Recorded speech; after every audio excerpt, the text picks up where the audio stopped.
Well, let's begin what's trending. The All Progressives Congress Presidential Campaign Council have responded to comments made by the presidential candidate of the People's Democratic Party, Atiku Abubakar, who, during a town hall meeting with stakeholders and members of the party in Abeokuta, the Ogun State capital on Wednesday, said that members who wish to get appointments and contracts in his administration must ensure that the party wins their polling units. The former vice president also said joining in the campaign train of candidates is not enough reason for them to get appointments and contracts. The fact that you are following the gubernatorial candidate or the senatorial candidate or the House of Reps candidate or the presidential candidate on campaigns is no qualification that you will get an appointment. It is no qualification that you will get a contract, whether at the local government level, state or the federal level. The only way, as far as I'm concerned, if I'm president, if you come, you want a job or you want a contract, I will ask you, let me have the result of your polling booth. And that is what I'm going to direct to everybody. Yes. Because unless we do that, we will not win the elections.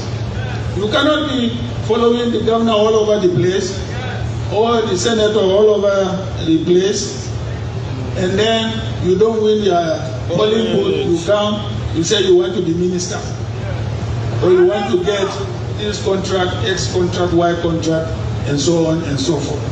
So please, as members of our party, let's make sure that we go back to our constituencies, we go back and make sure that, we deliver our polling units. Well, reacting to the comments, the spokesperson of the APC Presidential Campaign Council, Festus Keyamo, in a tweet, said the former vice president has forgotten that the Public Procurement Act stipulates how contracts are awarded. His tweet reads, #AtikuGate. A leopard cannot change its skin. He is already promising contracts to political allies, forgetting that there is a law called the Public Procurement Act, Mr. SPV. Well, another tweeter there goes, no matter how hard you try to paint lies, the truth will always stand. All of you in APC, LP, NNPP, supporting various candidates, isn't it for the gains? If your candidate wins, then you will be part of the government. Let's say politics the way it is and stop painting lies. Well, Nurse wrote, Peter Obi at the London dinner said that working on his PCC list doesn't automatically mean you will get appointments when he wins. Tinubu's people said, it's chop, I chop. Don't chop alone. Well, Atiku and PDP says, only those who win their polling units for PDP will get contract appointments. Well, Emek wrote, Festus Keyamo, and your own candidate was promising pieces of the national cake to the Igbos at the Enugu rally. Both of them, APC and PDP, are renting crowds on the campaign grounds. Well, let's take a quick look at that video of Tinubu in Enugu State before we come back for a discussion. The Deputy National Chairman for the South. Well, you have represented well the chairman of our party, national chairman. But nobody will give all of you any credit. You are working hard, you are sweating now. We want you to sweat well for this party until you deliver victory. Until Bola Tinubu became the president of the Federal Republic of Nigeria. Yes, sir. We will not give you but a slight clap or a soaked slice of bread. All right, Rufai, we did take this story, I believe, last week. Yeah. But you can't doubt that political patronage is strange in our system at this point. It is what it is. There is no way that you cannot say that, promise your members positions or whatever. But like Festus Keyamo raised that point, I don't know if you can help out with that, Dr. Abati, with the law of the act. They're saying you cannot promise positions when, are not even, have not even gotten into office The yet. person that is raising the point is not a product of political patronage himself. So why are we deceiving ourselves? It's been ingrained in our culture. The sad reality why Nigeria doesn't grow as a country is because there's so much political patronage they share for people. National cake, chop by chop, like Atiku was saying, it doesn't make it right. Because you see, what happens is that most of these contracts are sold. If you want to know more about the contracts, can read Ngozi Okonjo-Iweala's book, Reform the Irreformable. You will see how people collect contracts from government. They don't execute them, no accountability because of political patronage. They're sold. And nothing happens. The people continue to suffer. But we must stop this idea of political patronage. You know what it does? It cripples governance. There's no integrity and accountability. And I'll give you an instance. It used to be the case in America many years ago. They used to call them spoils men. People that vote for you or canvass for you, you give them the spoils of office. Until a certain president in America, Rutherford Hayes, came in the 1800s and said, enough of this. We must bring about competence in our system.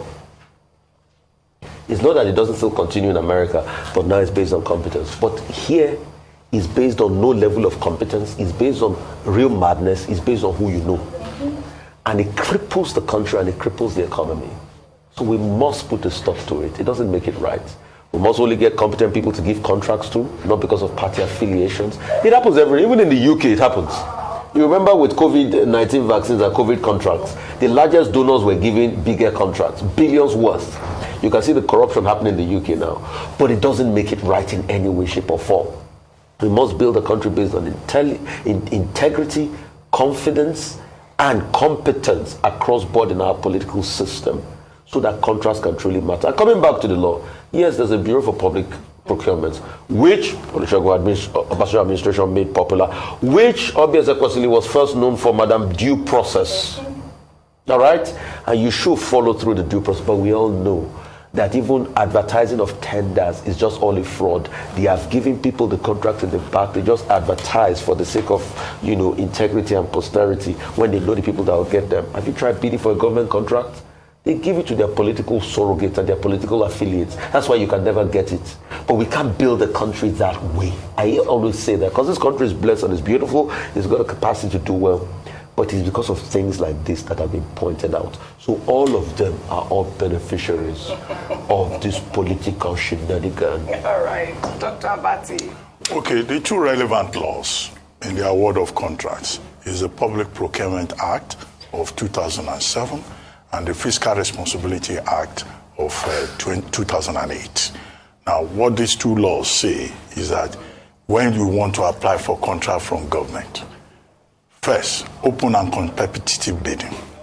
2, equal treatment. And then, of course, there are provisions in the law about transparency generally. So those two laws, are the enabling frameworks. And then government of Nigeria at the federal level has what is called the Bureau for Public Procurement, which is a regulatory agency overseeing under Section 15 of the Enabling Act, goods, services, works, And then also, even if you are going to get consultants, all of this there must be oversight. However, what you find in Nigeria is that these processes are often abused, depending on the temperament of those in the corridors of power. But to a very large extent, government still tries to abide by the form, if not in some cases, the substance of it. So when a presidential candidate says, if you vote for us, we will, if you win your polling booth, that's when you can get appointment or get contracts. That's just campaign talk. It doesn't work like that. One of the provisions of the law does not include, you must show evidence that you won your polling booth.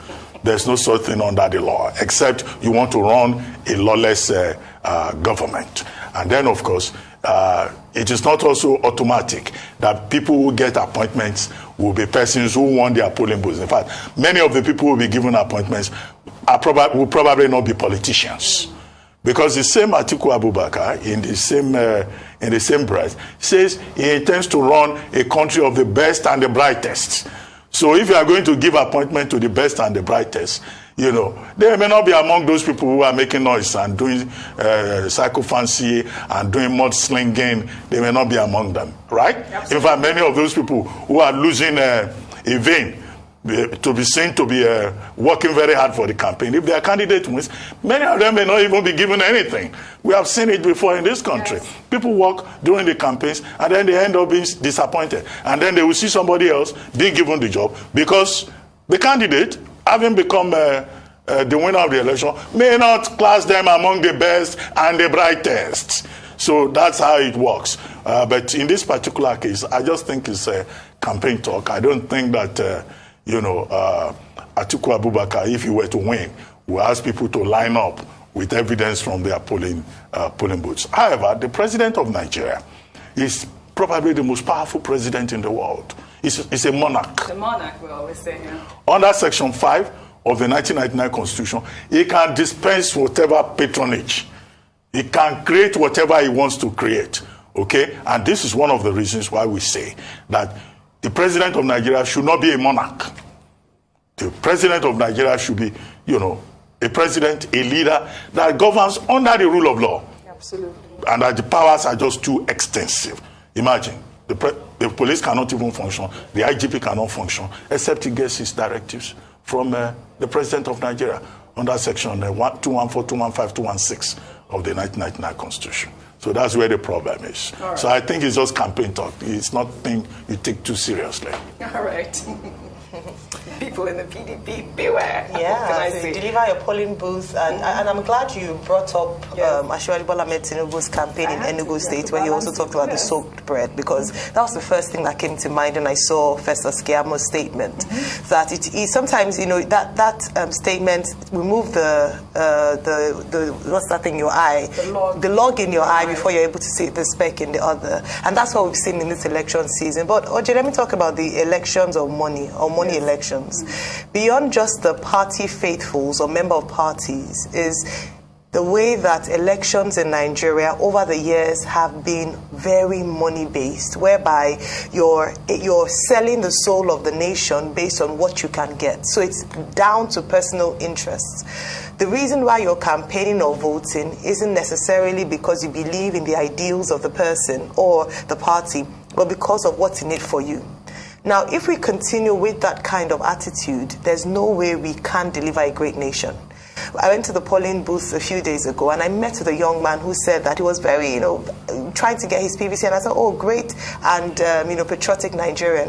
But why was he doing this? He said they promised him that if he votes for the party, they'll give him 50,000 naira. If I said 1 million naira, and I said 1 million, your life is like this, it's not possible. So these are the campaign rhetorics that Dr. mentioned that we keep hearing and people keep falling for. But very importantly is that if we're going to build a great nation, we must move away from elections driven by money to elections driven by competency and the fact that you believe that the person whom you're either delivering polling booths for or voting for is worth your vote. Well said, Ayo. Then we shall